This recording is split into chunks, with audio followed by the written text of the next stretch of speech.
How's it going, guys? Red here with Red Knows How, and in today's video I'm going to be showing you guys how you can fix the Xbox Live servers down or undergoing maintenance error on your Xbox Series X or S.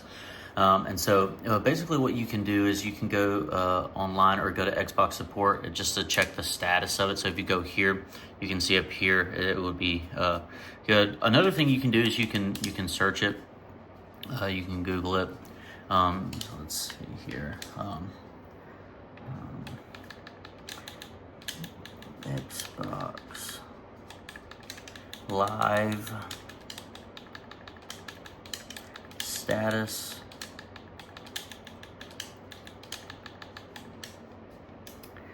And Google that, and you'll go here. It may take a second.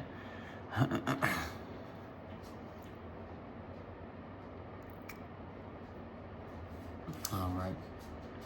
But yeah, so it'll show you right here. If it's a major outage, you won't be able to do anything. You may have to just wait for it to come back online if it has limited. Then that means that you can do some things. It looks like everything is good right now as of filming, but obviously up and running would be the green circle with the check mark in it. But I would also suggest to check Twitter and stuff like that to see as well. You can just search it up. But also, if that doesn't work, maybe try restarting your console or reconnecting it, or disconnecting, reconnecting it from your router, or restarting your router. Sometimes that might fix it. But yeah, I hope that was helpful. If it was, I hope it earned your like and your subscription. But just remember, if you don't know how, Red knows how.